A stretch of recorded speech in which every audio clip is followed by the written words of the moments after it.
Crossings. It's a Saturday morning and we're live. We are here to explore regional issues and find some regional solutions. And I have three tremendous stars of the show with me today for their second appearance on Border Crossings. I have the Mayor of Palo Alto, Gary Fazzino, the Mayor of East Palo Alto, R.B. Jones, and the Mayor of Menlo Park, Paul Kalachi. And today we're going to open up to callers, and if you have a comment or a question for any of the mayors in this first segment, you can call in and we'll let you talk directly to them. If you're a dog owner and you want to talk about leash laws in Palo Alto, there's so many things in the news. Stanford Open Space is in the news. Day laborers in East Palo Alto is in the news. We have community development block grants and how services for the homeless are affected by the recent decisions of where to put the money in Palo Alto. We have shuttle systems in both Menlo Park and Palo Alto, and we better damn well talk about East Palo Alto in terms of shuttles too. So join us today and welcome again to Border Crossings. It's produced by the Mid-Peninsula Access Corporation, and we provide community television services and public access if you want to make your own show. So our first segment, we start with just a brief update from each of the mayors from what's been going on lately in City Council and what's coming up. Just a minute or two. So Gary Fazzino of Palo Alto. Thank you, Elliot, and I want to say hello to my fellow mayors. This is the fourth or fifth time we've appeared together this year, and I think we're enjoying it, and we hope that this becomes a tradition, both in terms of a program like this as well as creating other opportunities to work together. We've been discussing a number of interesting issues in Palo Alto recently. Of course, you have the issue of the Stanford Community Plan. The county has appointed a community resource committee to work with the county and Stanford to evaluate a proposed plan which guides Stanford development for the next 10 or 15 years. You may have read that Stanford made public what I thought was a very positive statement regarding open space and their commitment to open space. It's very encouraging. We've also been talking about dog leashes. I attended a meeting on Wednesday night, a very interesting meeting. You had a lot of folks, a lot of dog owners who felt very strongly about the need for their dogs to be exercised off leash. Did any dogs come There was one dog. On or off leash? On leash, okay. And very well behaved. Good. And on the other side of the room, you had a number of individuals, mostly cats, right. Dogs on one side, cats on the other. I've heard the cat lobby is pretty strong in Palo Alto. Well, we may be dealing with cats by the law. end of the year, absolutely. Okay. So those are a couple of issues that have been interest to us. And yesterday, the three of us participated in a very exciting event, and you may want to talk about this later on, a ribbon tying to establish the Joint Powers Agreement for San Francisco Creek Management and Improvements. Okay, we'll definitely get there. And R.B. Jones of East Palo Alto. Well, you know, it's so much been happening in terms of redevelopment that, unfortunately, the public's perception is that that's all that's happening.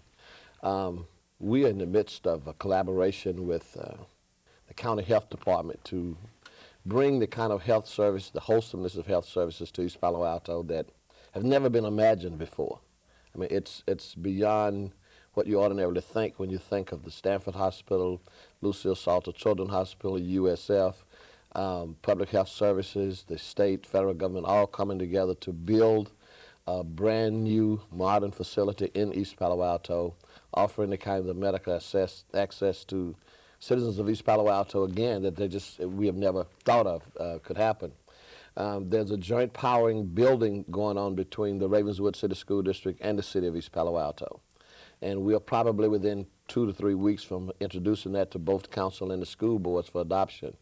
And that's going to mean a tremendous amount of resources and cross-utilization of services for both organizations. And that's been a long time coming as well, to build that kind of environment that the two bodies could come together and do a wholesome thing for children. And so, nothing stops. So as you do redevelopment, all of the other important issues and what have you. Unfortunately, we have not gotten to the dog leases yet, but we see ourselves getting there real soon as well. Yeah. Well, you'll be able to swap some tips Yeah, on yeah, different things yeah. here. And Paul Kalachi, Mayor of Menlo Park. Well, we have our two major ongoing programs, our Recreational Facilities Master Study, which is a community group looking at our community-wide resources and putting together a plan to upgrade them over the next 5 or 10 years. They'll be completing in September. They continue to meet. That's one of the big programs that's going on right now. The second big program we have is our Smart Growth program, and that's either a smart change or a community visioning program. Our next workshop will be on the 27th, so that's upcoming, and that will deal with regional issues. When that ends, we'll then go into a think tank period, staff will, over the summer, and then we'll begin to roll out a general plan update in September. We have leaf blowers coming up. We may see the grand finale to the leaf blower saga in Menlo Park. We may not, but I hope we'll finally get something done and something finished. We participated in the joint powers. We'll also be looking at what we'd like to see come out of the community plan with Stanford University, so we have some land use decisions. We have our citywide shuttle that's due to come back to us, and as mayors we have met and we've agreed that we're going to look for opportunities to coordinate and integrate those, so that's something else that's on our plate. And it's budget cycle for us, so we'll be finishing and completing our budget cycle so that we know what our projects are going to be for the upcoming fiscal year. And the three of you have actually met since our last time here. What were the main things on the table, just to capsulize? RB, what came Well, up? transportation was really one of the key issues that we've talked about, and I'm excited about what we can do together. It's some things I think that probably so simple that we've overlooked them in the past, but we can actually do these three things, a number of these things together that talks about transportation. And we've talked about some public safety issues as well. We're still in the battle together, so to speak, and the three of us recognize that, and so we've begun some interesting conversations around how we can become public with that as well. All right, well, if you would like to join into this show, you're welcome to call in. The number's on the screen, 856-1491, and pose a question to your mayor or all three mayors today. And we'll be right back after this short message. Thank you. I have a question about the parking. Lately, when I've been going to lunch, it seems to get a little congested. So I was wondering if you could try to make some more parking for Palo Alto. Thank you very much. Okay, you're welcome. My question is this. People who work downtown can purchase parking permits for parking in the area, but people who live downtown, like me, cannot. So why is that? Okay, well, those were a couple of people in the streets. We have an intern program here at MPAC, and they went out to gather some questions. So we had two questions on parking. I have a feeling we're going to hear a question on parking every time we ever get together. And so, Gary, why don't I let you update people on what happens for people looking for parking spots? Well, first of all, let's discuss this within a broader context, which is that we are, and people may not find any solace in this fact, but we're victims of our own success. The reality is that downtown is such an economic success. It's such a wonderful destination at both lunch and during evening hours that parking is very difficult to find. A couple of comments. First of all, I would argue that parking is more readily available than people think at night. The Cowper-Webster garage is never full, and in fact, 2 levels of the garage, which are dedicated to an employer during the day, become available for patrons of the downtown area at night. So you may not find that spot in City Hall on a particularly warm summer evening, but I suspect you will find a spot over at the Cowper-Webster garage. Second, we are looking at the possibility of, well, in fact, we have approved the concept of 2 additional parking garages in the downtown area.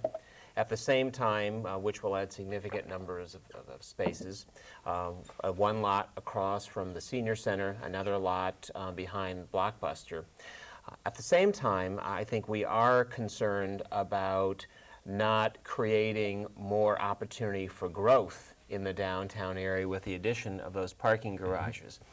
We are looking to establish our shuttle system by the end of the year, tying it to the existing Marguerite system and the emerging Menlo Park system, and over time connecting to East Palo Alto. We think that will provide another very important alternative transportation mode, and we're going to focus on downtown employers and look at ways of requiring or strongly encouraging downtown employees to park in peripheral areas to increase the number of parking spots for shoppers and patrons in the downtown area.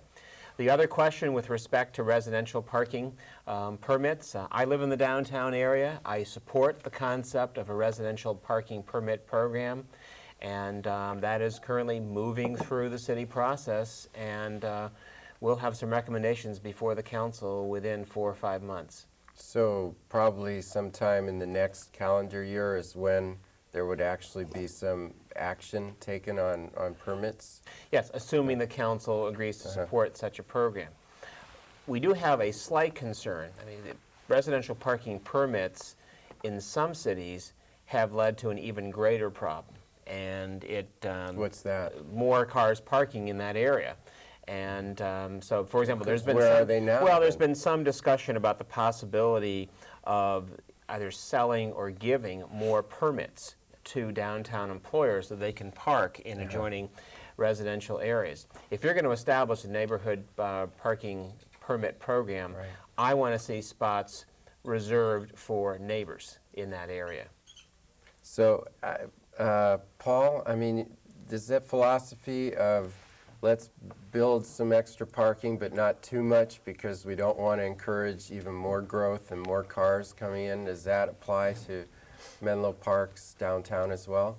We're not in quite the same place Palo Alto is. We did our parking study and found that sometimes we're at practical maximum of our parking capacity of the public parking, but when you factor in the private parking and understand that there's fungible parking, it's considerably less than that. So we're not feeling quite as much pain. Pain in Menlo Park means now you have to walk a block from where you park. But we did find in our smart growth study that an interesting thing is that many of the people who live downtown work downtown. And I think that kind of gets to the core of the issue that Gary might have been talking about, is if you open up and make it easier for people who live downtown to park downtown, then you may encourage a kind of a downtown which is more auto-oriented than pedestrian-oriented. So what we're really looking to do with all the downtown areas is kind of get a balance. Our downtown areas are serviced by Caltrain, and so it would be nice if we're attracting either employees, and that's who's taking up most of the parking. They bring their cars in, they sit there for 8 hours, and then they bring them out. So if we can find some way of handling the employees by getting them to take the mass transit in and shuttle into their jobs, or by parking in satellites, then we have a lot of free parking for some of the other uses, including the residents. I have generally upheld the standard that the parking area in front of residences is in the domain of residences, and the parking area in front of businesses is in the domain of businesses. And so we've tried to really kind of give the residents primary say on the parking in front of their areas and the businesses primary say in front of the parking, and tried to regulate the spillover within that understanding. So we're facing many of the same problems, and we're trying to balance between making sure that our downtown areas continue to be vital, but not in wanting to encourage these alternate ways and these pedestrian-oriented. But of course, it becomes much more problematic to achieve that when you have mixed uses. And of course, we have tried to increase the amount of housing in commercial areas like downtown and California Avenue and Palo Alto. I know the same is the case in Menlo Park. Right. We have two little projects that are going on that are mixed residential and office, and we've required the standard amount of parking, and it's quite intense actually, but it's underground, so it makes the development more expensive, and so it alters the price point of development. But we are requiring that the mixed-use development support its own parking so as not to spill over into the public. We have a caller on the line. Denny from Palo Alto, are you there? Yes. Yes, I'd like to ask all the mayors if they've yet had a chance to discuss contingency planning for the food and water and sewage, et cetera, disruptions expected from the year 2000 computer problem, especially to provide for the needs of the most vulnerable members of all three communities in view of these disruptions coming up. And if they have not had a chance, when are they planning to do so, and what are some of the plans that they might have for joining forces on helping, as I said, the people who need help the most? Great, thank you for your call. Any of you, We have an event. Menlo Park is hosting an event on the 20th, so that's this Thursday, and it'll be at the SRI Auditorium at 7 p.m., and that is our rollout, Menlo Park's rollout of our community plan for the Y2K event, and naturally we invite members of all the surrounding communities to attend. Important in that event is the fact that officials from PG&E and from the sanitation district and from the phone district will be there so that citizens can question them to get an understanding of their level of preparedness. The most vulnerable element in our community are seniors, and so we have been working to make sure that we're putting a buddy system in place with the seniors. I was with Dominic Peloso, our police commander, at Crane Place to deal with citizens' needs and senior needs. So we're rolling out special programs to make sure that our seniors... Well, let's go back to, I mean, I know we're in the heart of the Silicon Valley, but a lot of people still don't have a sense of what's going to happen January. What are the possible scenarios that we're worried about? What are some of the things that could happen that... We're guessing. We're all guessing because no one knows for sure, but there are 3 or 4 different types of outages. Computer software could fail. There are things called embedded systems, which are chips in everything from our toasters to our automobiles that may have date logic, and they could fail. And there are interdependencies. We have foreign interdependencies on supply chains and supply routes. And although from what we've seen, I expect there to be nuisance outages. From what I've seen with the major utilities in America is doing quite well. I don't expect critical system failures, but I do expect a lot of nuisance failures. And there are foreign dependencies. The rest of the world isn't doing quite as well as we are. So if the oil shipping industry, the foreign oil shipping industry is not doing well, and our highly tuned economy loses 5% of its capacity, that could have some effect on us. So we're trying to prepare citizens for the possibility of maybe a 1 to 2 week. How does it get to a point where you have to worry about groceries? Is that part of it? I mean, I've heard people stocking up. Well, we have very program which is very similar to Menlo Park. We've had several community-wide meetings on Y2K issue. I think we feel fairly comfortable. Of course, we operate our own utility system that mission-critical systems will be in good shape. But, of course, given the complex linkages with other systems, one never knows what might happen elsewhere, and so we're preparing for that contingency. We are going to have individuals meet with neighborhood groups throughout the city over the next few months. We are meeting with organizations like the Red Cross and others to provide contingency planning. I do think that the issue of Y2K is an excellent one for the mayor's group over the next few months, and I think we should address it that way. You know, there's a balance you have to achieve, Elliot. On the one hand, you have to prepare. I like the suggestion the number of individuals have made, prepare as if an earthquake could occur. You know, prepare for the possibility of a 3 or 4 day, perhaps week-long, disruption of one's life. At the same time, we shouldn't prepare for Armageddon. And I'm really concerned that some of the press has been very apocalyptic in its coverage of this issue. And I think we have to be, on the one hand, we have to be responsible and prepare for any and all real contingencies, but I truly do not believe that the world is going to end on January 1. And I think that philosophy is guiding our planning for that night and the week beyond. Yeah. I think as well that we've assessed to the extent that we truly believe that the critical elements, again, would not be affected. Folks in this community have talked about, well, what about my banking account? What about the fact that I've saved all of this for all of my life, and here I am right now, and what could possibly happen that I could lose that? And we have tried to assure folks in our own determinations that that's not the case. That's not the issue. You will be able to have grocery. You'll be able to drive your car. You'll be able to get some gasoline or whatever, that kind of thing. The press has done, as they typically do, a masterful job of scaring people who are vulnerable. And a lot of my folks do not work in Silicon Valley. I have not yet, we have not gotten to the point, excuse me, where we have that community that's balanced off with the high-tech education and whatever else to understand what can and what cannot happen. So it's incumbent upon us to put some things in place. Our police chief is the person who directs our emergency services in correlation with the school district that have emergency plans in place and have water and have bed and have phone numbers, who have boats, who owns 2-ton trucks, all of the kinds of things that would be necessary if there was an earthquake or some kind of major disaster. And that's where we are at this point. Our city manager is one of those high-tech persons. And I'm sure that in the course of our discussion, the three mayors, she'll be infusing and bringing into conversation some of those kinds of things. But we don't believe the world is going to end as But well. it sounds like in some ways you're just using what you already have put into place in case there were an earthquake to just be on alert for Well, I think in January. terms of preparation, in terms of working with the community, and making sure it is best, it is prepared for an emergency. But of course, along a parallel track, we are working very hard on our own computer systems to make sure that they continue to function come January 1. I think one of the people that asked a question out in the community had a similar disaster preparedness question. So we can go to that in just a moment, but we'll go to another person on the line. This is Seth from Palo Alto. Seth, you there? Hello. Yes. I have a question for all three of the mayors there. I had the fortune of talking with Mayor Fazzino on Thursday night, so he's got a little heads up on this.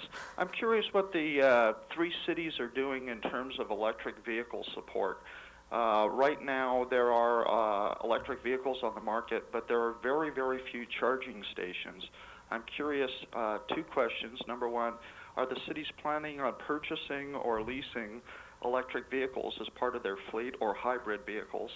And have the cities considered having reserved parking spaces that are charging stations and local ordinances to prohibit non-electric vehicles from parking in those spaces?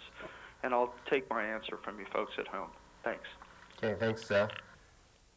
Electric cars. We've not discussed it. Didn't you drive here in one? Or was it your bicycle you No, not electric Neither car, one. no. So it hasn't come up. What City about of Palo Alto has some electric vehicles. We have a charging facility at City Hall, or charging station, I guess is the appropriate nomenclature. It's an issue that is of interest to us. I think I know the caller very well. I think that it's an issue that we should certainly discuss as part of our long-term transportation planning.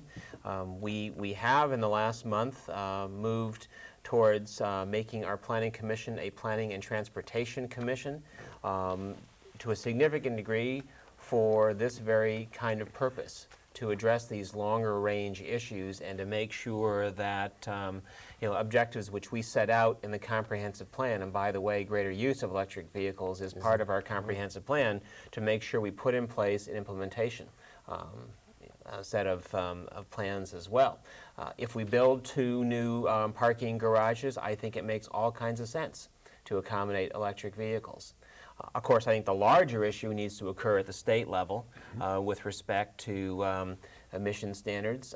There, in the last few months, appears to be a pullback on the part of the state from its commitment to require X percentage of electric vehicles here in the state by 2003 or 2004. another pullback, you mean? That's that's weird. I mean, and I remember back some years that it was going to be 1998, last year, that would have 3% of all vehicles sold in California would be electric vehicles.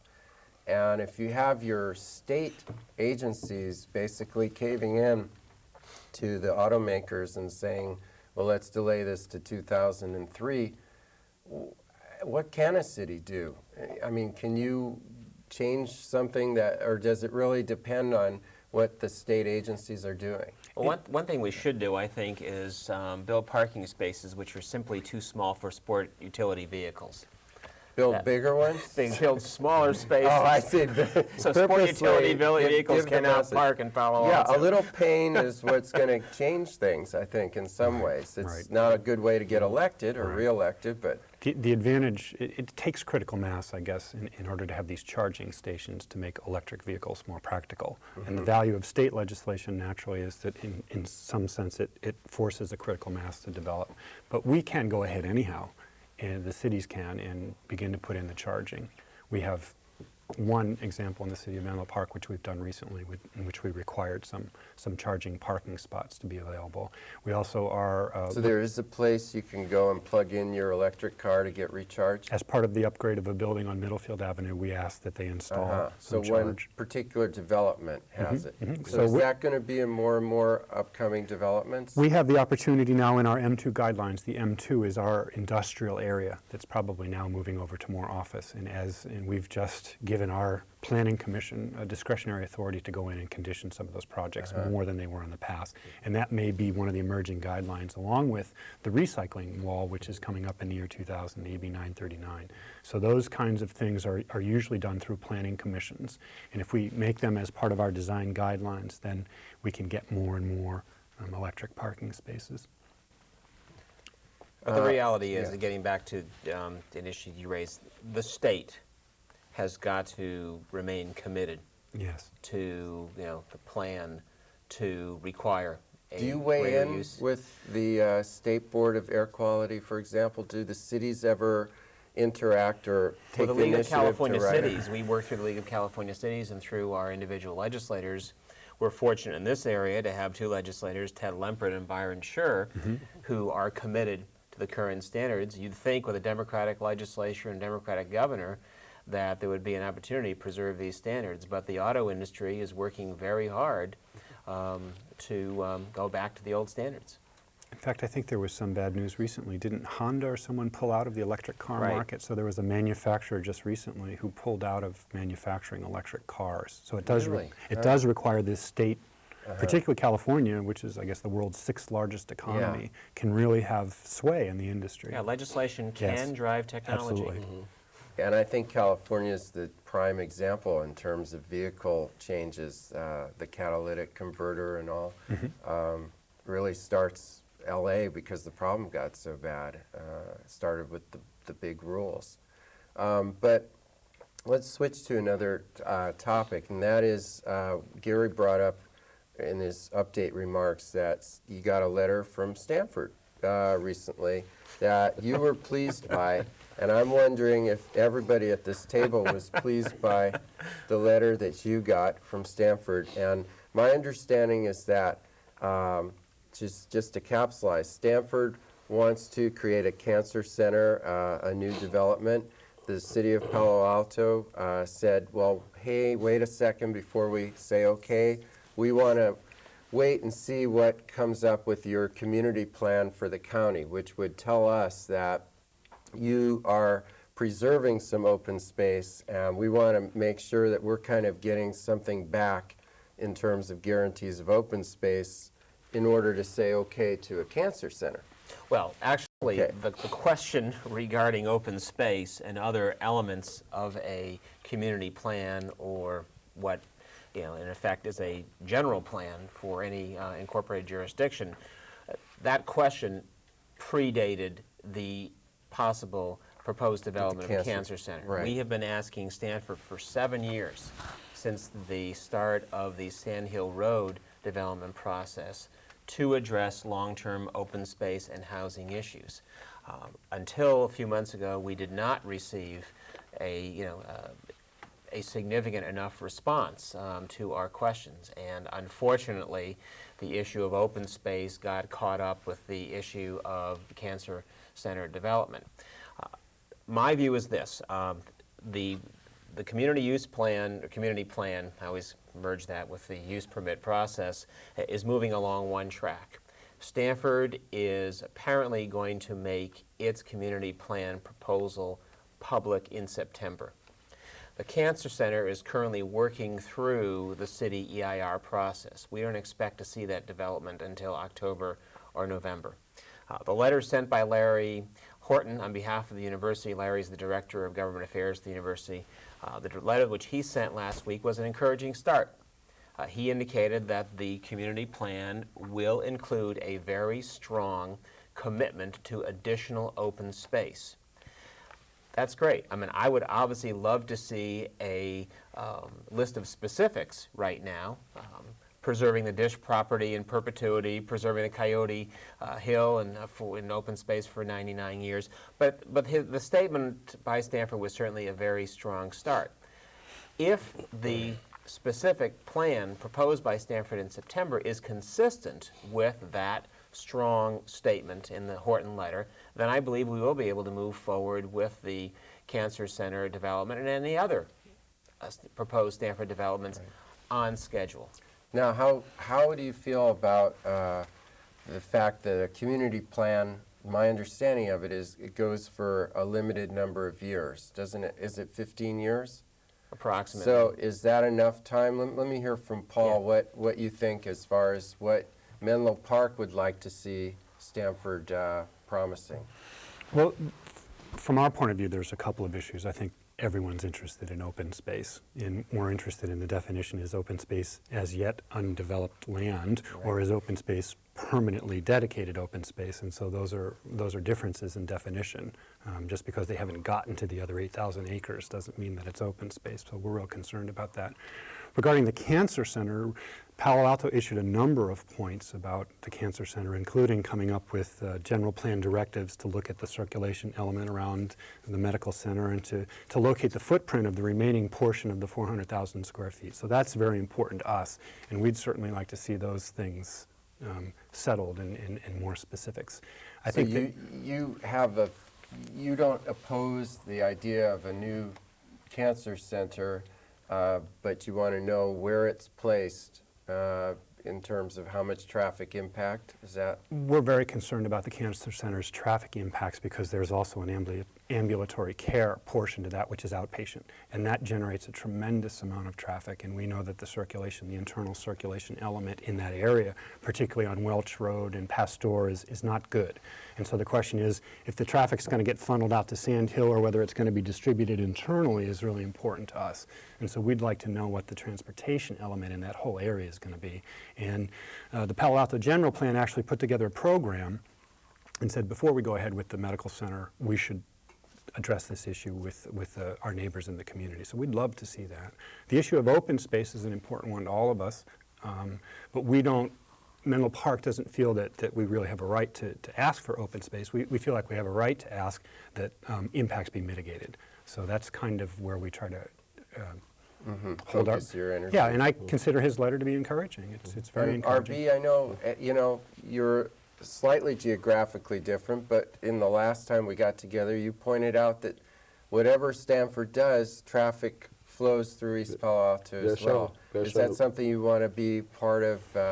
Absolutely. We understand that the fact that Stanford is building it would probably mean it's the most sophisticated cancer care service in the area, not just here, but in the whole Bay Corridor, which means that a lot of folks will be coming across the Dumbarton for those particular services. And so far, everything that Stanford has been doing, where the circulation element is important, has affected East Palo Alto. Does Stanford send delegates or officials to talk to either body, Menlo Park or East Palo Alto? Well, they have not in the past, but as a result of the three mayors meeting and what have you, there is a plan to include Stanford University in that. And that then would mean there's, in fact, 4 mayors. If Larry or whoever they send or whatever level they would send. Do we need to make another place at the table? That person then would be able to bring Stanford's concern to the table, as well take things back to the table. Yeah. In fact, we can make an announcement on this program. We are going to send a letter to Stanford this week asking them to designate someone within the administration. We would like someone at a very high level who is essentially at a mayoral level who can represent the university and participate in our sub-regional mayors meetings. Well, they sure are another big integral. I mean, they are a city. Sure. Yes. And, Yeah. we have a second segment of this show where it's not as much of a free-for-all about each city, but we take a regional focus, which of course we're already doing with this talk about Stanford and almost anything. But I'd like to first rewind the clock back to 1993. And we don't have the television set up in the studio today, but you'll recognize the voice, I think. And let's play this voice and see if we get it, who it is, and what it'll lead us into our first regional topic today. And it's a woman, I can tell you that. I think that some of the primary concerns at this particular time are based in economic development and finance. Our city needs to develop a strong tax base, and I think that for the council at least, that's the overriding concern. For the community, the other concern is the issue of gentrification, whether they will in fact be there after development comes and East Palo Alto moves from the conditions that it's in into the future, whether they will be part of it, whether they will have a place in the community. That's another real concern of the residents that are there. Now, viewers at home saw who that was. I wonder, I'll test Mayor Kalachi. Do you know who that was? Sounded like Sharifa Wilson. You're right, you're right. So we're going to give you the cookie dish today. Terrific. And that was Sharifa Wilson back in 1993. I think that year was the last time that there was so much activity between the three towns, at least at the mayoral level, until now.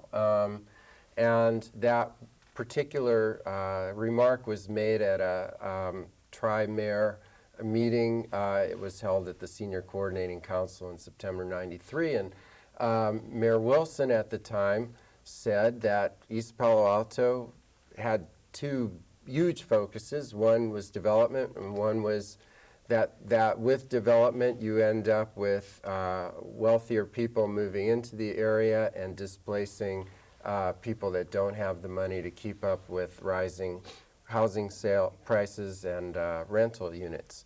So I'm going to start with RB. I know we touched on this last time. Progress comes and it brings other things in its wake. How is the city approaching that whole issue of gentrification? Well, to Sharifa's great credit again, when she made that statement, it was not in isolation. The key element to all of the development in East Palo Alto has been first source hiring. So yes, progress is necessary and progress will take place. But the opportunity to make money and to live in East Palo Alto as the tax base is established, as the economy rises, is in place. Just last Wednesday, Home Depot had a trailer available in front of its location, advertising and looking to hire 100 people with a preference of those 100 people coming from East Palo Alto. Now, those are not jobs that simply says that you take the cart and you push it to the car for a customer and expect a tip. If you have legal expertise, you have an opportunity to work. Marketing, advertisement, department heads, anything across the board. Office Depot did the same thing, and that trailer is still available. They're trying to hire 40 people from within the city of East Palo Alto confines. Good Guys, very honorable group who met their requirements, and now that the wall is down and the infrastructure is almost in place, they'll be able to take their folks out and put the folks that they trained from East Palo Alto in place. A salesperson in Good Guys could make $80,000 a year. So yes. Are they still taking applications? Sounds pretty good. No, but they, You can no longer live here on yeah, $80,000 a year. in some instances, they really can. That you can make that kind of money. Wow. The TVs, the appliances that they're selling, for instance, are no cheaper here than they are anyplace else. So the commissions would not be any shorter than they would anyplace Right. else. So that is the dual kinds of things that come with progress. And that's a piece that the council has worked on to guarantee that for all the new industries, stores that come in, that a lot of the jobs go to local residents. Yes. Well, that's definitely one answer. It's still, I assume you anticipate, besides those that are displaced by the development itself, that rents are going to go up. Yes, That, you know, and how, if for those people that don't get the 80 jobs here and the 40 jobs there, is there any safety net, or is that just the way it goes? Well, to be very callous, you would say that's just the way it goes. But in fact, that's the way it goes. You can't stop, the progress from happening. I believe that our citizens, in terms of our citizens, there's a perception of low wealth, but we managed to do most of the things that we want to do. And I think that's typical to most cities or inner cities throughout the country. And so we have to do a better job of those things that we do. For instance, just this past week we had our banking ceremony where 14 years there have not been a bank in East Palo Alto. At the ceremony this past Monday, there were 22 banks represented in East Palo Alto at a reception to talk about the services they would want to bring to the constituents of our community. So folks have begun to realize that there are some money there. There's an estimated $76 million leakage out of our community every year, and that's not talking about the about $12 million that the city has, including the general fund and its categorical kinds of monies, the school district monies, and other municipalities. That's not included in their money. $76 million from the residents in general. So there's some money in East Palo Alto, and we have to figure out a way to tap it so that the citizens can get the most out of that money. But progress brings that other, quote, side to it, and I don't think it's necessarily a bad side. Well, but you're going to look at some things changing, and I think that, we have a couple of people on the line. I'm going to go to callers in just a moment because I know that this issue of gentrification, although it may be newer to East Palo Alto, it's going to be in all three communities. I'm a renter here, Right. so I'm glad other people are calling. But can I speak to that a little go bit? ahead, Menlo Paul, Park? and then we'll Because go to a caller. And I think we have a couple one from Menlo Park, one from East Palo Alto. I would agree that gentrification, and sometimes I call it hyper-gentrification, is probably the largest problem facing our community, the city of Menlo Park. So it's not in any way restricted to East Palo Alto, and I'm sure that Gary's seeing it in Palo Alto. I'm someone who, if I were asked to purchase my home at current market values, could no longer afford to live in the community. And as part of our smart growth, and I think, as you've said, being a renter, everyone's painfully aware of the fact that most people that are making the median can't afford the median housing price. And we're seeing houses now go for well in excess of millions. For a while they were going for millions. Now we're seeing $2 and $3 million homes in Menlo Park. We're seeing the retail rents in the downtown area starting to skyrocket and double and triple. And we're seeing, the erosion of the local retail base, the infusion of the chains that can afford to pay the higher rents. So the whole character of the community is being changed by the property values. I agree with RB that we can't stop it. I'm not sure what we can do. Maybe we can slow it. I think affordable housing becomes the most important thing. Affordable defined as the median person could afford to live in the median home. And even then, I'm not sure that there are enough opportunities for us to create affordable housing to stem this tide. So look for the characters of these communities to be changing significantly and quickly and beyond our ability, I think, as community leaders to alter other than to slow a little bit. Let's take a caller. In fact, is this Gail Slocum? We have... Whoops, we're getting feedback. 1 sec. One of the three mayors that was at that meeting that we heard from Sharif and Listen was Gail Slocum. And we're getting you could turn down our microphones and then we'll hear from Gail. Yes. Hi, everybody. Good to Hello, see you. Gail. This has been a fascinating discussion. As you all know, I was involved in 1993 in the efforts with Sharifa, and that was a situation, a time when there was a crisis that had focused everyone on East Palo Alto's needs. But East Palo Alto's needs remain greater than those of Palo Alto and Menlo Park in terms of the amount of resources available to meet those needs. And although the development that's been going forward has been a big boon and will continue to increase the sales taxes, RB, I know it's going to take a few years before you all have everything online that's bringing in the kind of capital project money and other funding for the types of programs that need to happen to really lift the community even more. And my question to the three of you is, what is being done to continue the resource sharing between the three cities that was happening in 1993? And I specifically would not just focus on financial support, but also staff-level support, community encouragement.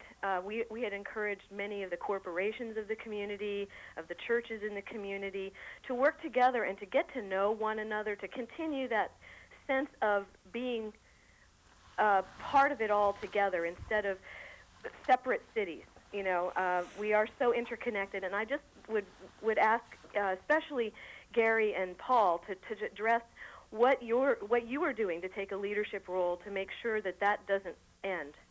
Thanks, Gail. I guess you got to keep priming the pump in all those areas. Maybe some of them have faded away. Is that the case, or is there efforts to get churches and corporations? And I remember Dave Martin, because we worked with him, was writing grants that could be, and it all helps the whole area as soon as everybody gets resources. So what's happening now? Well, we still provide some resources for East Palo Alto. Public Works, planning, and community services are three areas where I think there's a pretty close working relationship. And whenever East Palo Alto calls on us, we're there to provide resources. Police, I think RB in the last month in our meetings has raised the issue of the need to, if not set up the red team once again, to have as close a working relationship, particularly now that we have two new police chiefs, to establish a closer working relationship in that area. I know that programs like the YMCA and Avenidas, the senior program, have excellent relationships with similar programs in East Palo Alto. In fact, the YMCA of the Mid-Peninsula played a real leadership role in getting the YMCA of East Palo Alto off the ground. So I think there's some good news. I'm not as pleased with the degree of corporate involvement in East Palo Alto. I think 7 years ago, when a number of us met to talk about opportunities for economic growth, we thought we would be much further along in terms of working with each other to develop the old industrial park in East Palo Alto. I mean, my hope is to see a Hewlett-Packard or a Varian or a Sun or a Cisco locate in East Palo Alto sometime during my lifetime, and I still think there's an opportunity for that, but we've not made as much progress as I would have hoped. From a city perspective, my long-term goal is to essentially create a de facto joint powers authority, where you have three equals providing a number of city services on a joint basis, and perhaps having those city services funded on a joint basis as well, so that in effect we become dependent upon each other to provide those services. And I think we're beginning to move in that direction in areas like transportation. We're already there. The establishment of the Joint Powers Agreement for San Francisco Creek Management Improvements, a dramatic step forward. I won't say concrete, but cable television, another area. And so I think if we establish the imperative for us to work together at a government level, then I think some of those other relationships will follow. Paul, the question went to you as well from a predecessor of yours yet. So, we actually have a nice story to tell, in Gail's point about the fact that we always need to do more, I think is correct, but I think it's also important that we tell what we are doing. And Gary did a good job. I think there is administrative sharing of resources, and Menlo Park continues to share as well. And it's also important to keep the relationship on peers. So sometimes we offer, and sometimes the offer is known to be available, and sometimes it's accepted, and sometimes it isn't. And that's one of the most important elements to that whole resource sharing. We found recently in our fee study program for the community resources that we give that Menlo Park is actually a regional facility. We're not only a regional facility for Woodside, Portola Valley, and Atherton, which themselves don't have large structures, but for East Palo Alto as well and some of the community programs over there. So we've found that we have a large non-resident component to all of our facilities in Menlo Park. And so one of the ways that we continue to try to encourage that is through pricing policies. So we don't have drastically different pricing policies in some of our programs. So there's a lot of resource sharing that's going on. And we're pleased about that, and I think both and all the communities will make more resources mutually available. Did that concept of trying to see a Sun Microsystems or Hewlett-Packard having a campus in East Palo Alto, is that something that, number one, do you share in that idea that that would be a good thing? Number two, how does something like that ever arrive on a council agenda for Palo Alto or Menlo Park? How does it get on the radar screen? Let me first point out a large irony, and I think that it's the one that Gary has pointed out, is that Menlo Park has a redevelopment agency, Belhaven, and there are areas west of 101 that are in that agency as well. And we have a well-developed tax base east. And so our redevelopment agency is extremely well funded. It will get between $6 and $7 million a year in the year 2004 and the year 2005. And we've spent money on sewers, on community centers, on roads, on infrastructure, and Belhaven is doing very, very well. But I would be surprised to find that a lot of our Belhaven residents have really been able to penetrate Sun and to gain some of the jobs are at Sun as much as we've benefited from that. So in some sense, Sun still stands as a symbol of a benefactor, but we're not able to completely take advantage of that and I don't know how to do that. We do have OICW, which is effective, but whether or not the programs that we put in place are always get us some results, but I don't know that they address the quantity of the need. They never seem to address the quantity of the need. So you can have your heart in the right place and still sort of be grappling with how to get people into those jobs. We cannot tell Scott McNeely who to hire. Yeah. Well, I would like to include another caller who's been waiting on the line. This is Diane. Are you there from East Palo Alto? Yes. Join us. What's your comment or question? Well, this is for Mayor Jones. Now, for background, I know that the Palo Alto papers have published Y2K reports on Palo Alto. Not receiving the Menlo Park newspaper, the Almanac, I can't verify that Menlo Park has done the same thing, but I suspect that they have. What I would like to know, Mayor Jones, is has East Palo Alto also prepared a Y2K report and I've just missed it? Or are you preparing one, and could you give us the date it will be available? We have not, in fact, prepared a report. Our city manager, Monica Hudson, has mentioned that that is something that she would be doing. I don't have that date. Let me just give you a number for her. 853-3136 is her number. And I will try to make sure that she announced that date at Monday night's city council meeting so that it will become public for all of us to have. That would be great, and I would also imagine that the Palo Alto paper would print that up for you so that more of us in the city can see it. Thank you. Thank you. Okay, and I would just like to, if you're joining us late, this is Border Crossings, produced by Mid-Peninsula Access Corporation, and we have the mayors of Palo Alto, Menlo Park, and East Palo Alto, who will be back here in 6 weeks for another live show at 10:30 a.m. on Saturday on June 26th. But you'll be able to see this show replay on Wednesday nights on Channel 6 at 10 p.m. And for an opportunity to join with the three mayors, they're having a public meeting on June 12th. And can you tell the time and place of the meeting?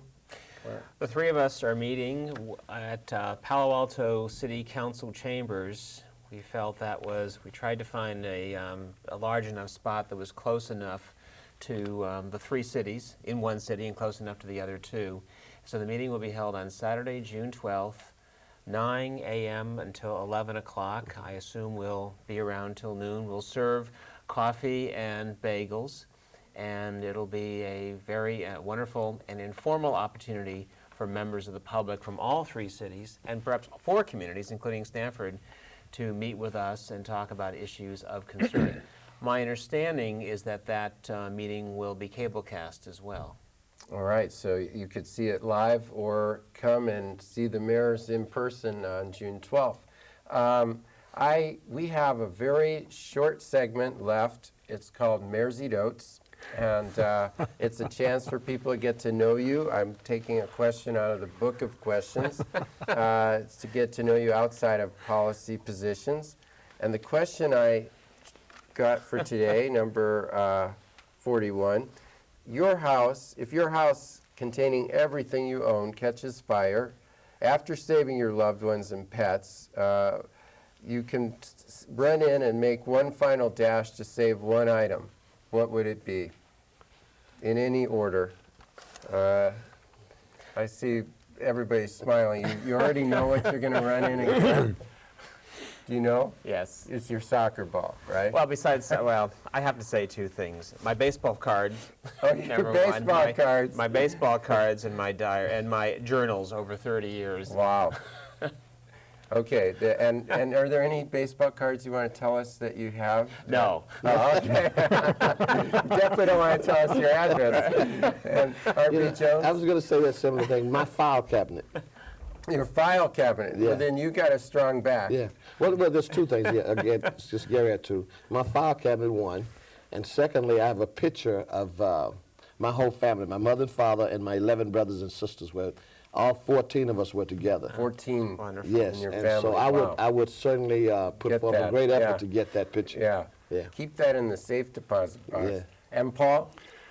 I'm a file cabinet guy too. I mean, I have every paper that will make my life easy. Name one paper in that file I have cabinet. my tax, my marriage license, my tax forms, my insurance policies, my FEMA. All of it is in one location. You're an organized guy. Yep. I want to thank everybody for joining us on Border Crossings this week. Watch on Wednesday nights at 6 p.m. And thank you to the three mayors for making yourselves available.